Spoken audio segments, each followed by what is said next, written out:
You're my papa. You're my grandchild.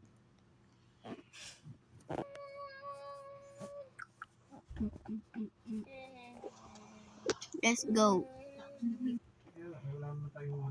Hey, soccer ball is not your hand, bro. No. I'll see you my house. Bye bye. Bye bye. Bye bye. Bye bye. Let's go swimming. Okay. My oh no, my twin. Are you okay? Yes.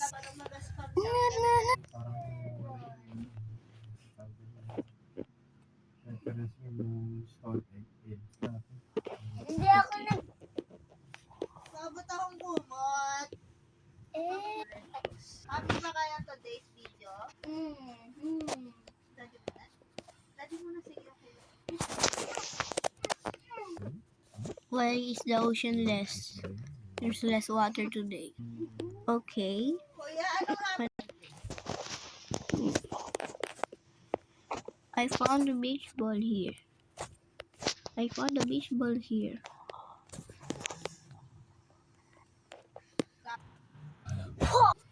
Let's go to the less shallow one. Let's go. Let's go.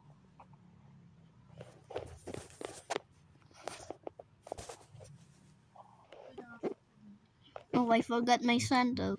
Me either. I'll help.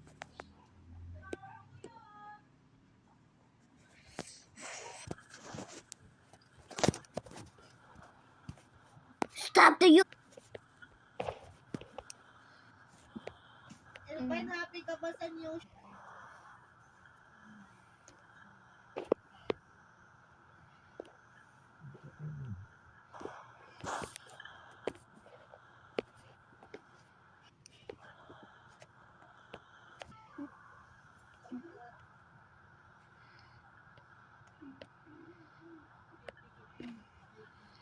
Help.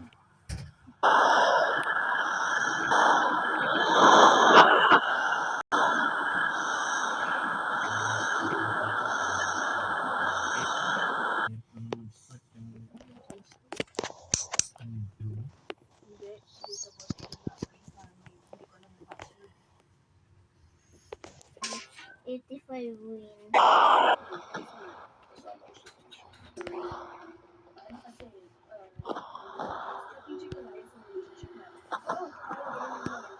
Flight center sa ano? Ang flight center nasa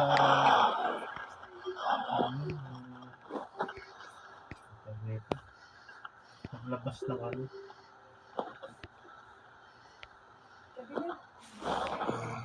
Motion or ano?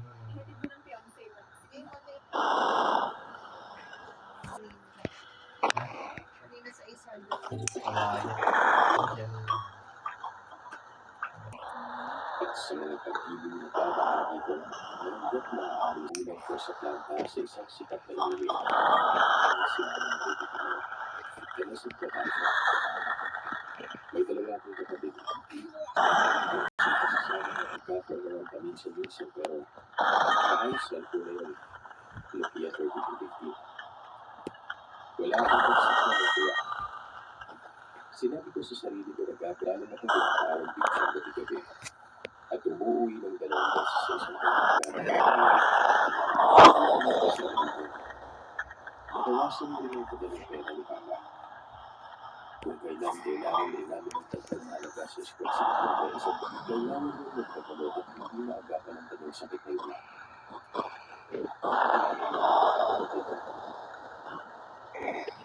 Napiling kay Papa kung ano ang pagkain sa kanya. Kung paano niya alagaan ang sarili. At inaalita ng pagtawag ka na umabot walaan namin sa eskwela. Hanggang sa nagkaroon ng computer, hanggang sa nagkaroon ng isang profile ng babae na isang goal na para bang kakatapos lamang na pinaya natin ang panood ng mga nila sa bahay. Pero parang ayaw ko pag-ibulit ng goal. Pagdating ko sa bahay, nakita ko kung paano nagkaroon sila. Nag-uwag sa namin katapunan. nagsabi si Mama na kailangan niya bumili ng mga gamot dahil wala kang sa numero dito. Doon siya umupo dito.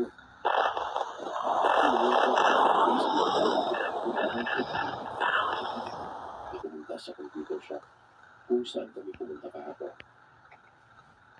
Darating nila pinaginawa sa Facebook at kilala ko ang babae.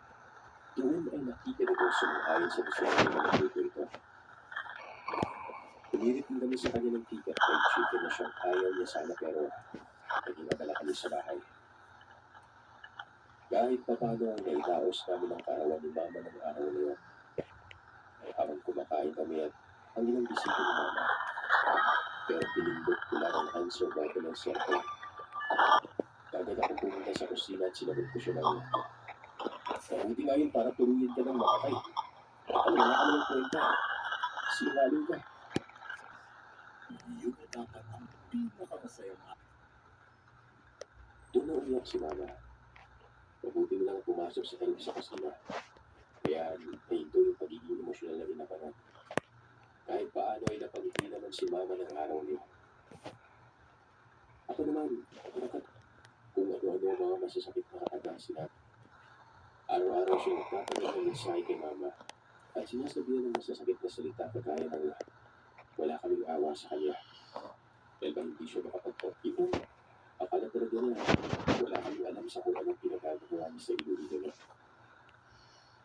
At para tigilan niya na si Mama, pinagpalit ko ng SIM card number si Mama.